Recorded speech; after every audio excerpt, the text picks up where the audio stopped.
Hello everyone, সবাই কেমন আছো? Welcome back to my channel. যাই হোক, এসেছি কিন্তু বেশ অনেক দিন পর।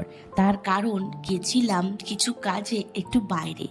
যাই হোক, সেই সব বরঞ্চ পরের ব্লগেই বলবো। এরপর আমি এই ভিডিওগুলো কিন্তু করে রেখেছিলাম, সময়ের অভাবে এডিট করতে বা তোমাদের সামনে প্রেজেন্ট করতে আমি কোনোটাই পারিনি। যাই হোক, তার জন্য আমি কান ধরছি।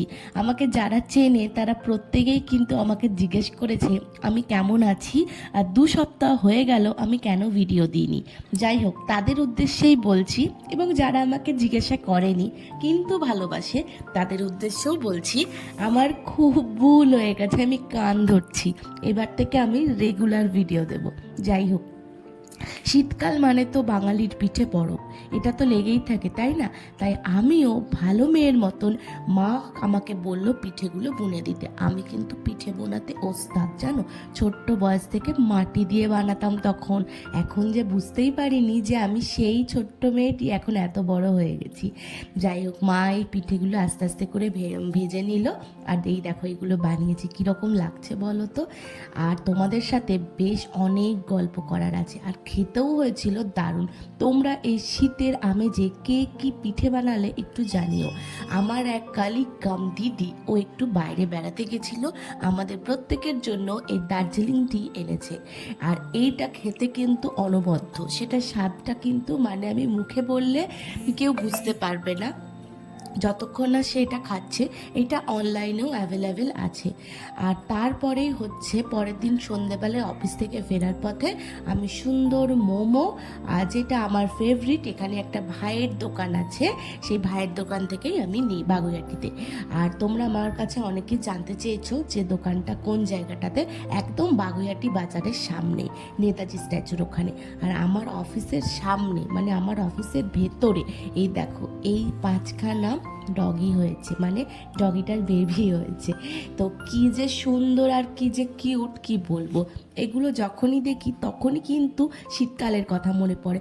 যখনই দেখি রাস্তায় কোনো ছোট্ট বাচ্চা কুকুর শুয়ে আছে বা তার মায়ের কাছে আদর খাচ্ছে, এটা কিন্তু দেখবে ম্যাক্সিমাম ক্ষেত্রে শীতকালের আমেজ, তাই না বলো?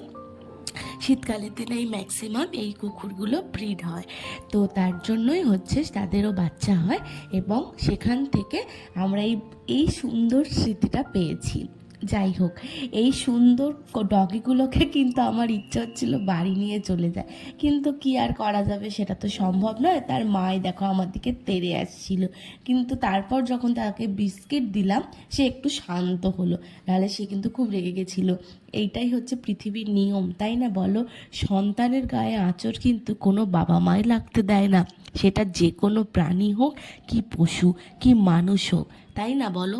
সবাই কিন্তু মাতৃত্বটা অনুভব করে, যে কোনো মেয়ে বা যে কোনো ছেলে, যাই হোক, মাতৃত্ব বা পিতৃত্ব সবার মধ্যেই থাকে। আজকে সে ভাবছে তার বাচ্চাটাকে আদর করতে না আসে হয়তো মারতে আসছি, এটা কিন্তু হওয়াটা খুব স্বাভাবিক। আর সন্ধেবেলায় বানিয়েছিলাম দই কাতলা। দই কাতলার রেসিপিটা আমি ফার্স্ট টাইম এটা আমি বানালাম নিজের হাতে। এর আগে মা বানিয়েছে, বিয়েবাড়িতে খেয়েছি, অনেক মানুষের হাতের খেয়েছি, কিন্তু এটা আমি ফার্স্ট টাইম বানালাম। আর জানতাম না বানানোটা এতটা ইজি, কিচ্ছু না। আমি ঠিক যেভাবে বানিয়েছি তোমরাও ঠিক ওইভাবেই বানিও। আশা করি টেস্ট এবং দেখতে দুটোই খুব ভালো হবে, মানে যেটাকে বলা হয় রূপে গুণে সুন্দর। এটাও তাই হয়েছিল। একটু কিছুই না, গরম মশলা দেবে, তারপর হচ্ছে এই যে পেস্টটা দিয়েছি, আদা রসুন পেঁয়াজ বাটার যে পেস্টটা ভালো করে কষিয়ে তার মধ্যে দইটাকে দিয়ে দেওয়া, এবং যতক্ষণ না তেল ছাড়ছে ততক্ষণ পর্যন্ত মাছগুলো দিয়ে তারপরে ঢাকা দিয়ে দেওয়া।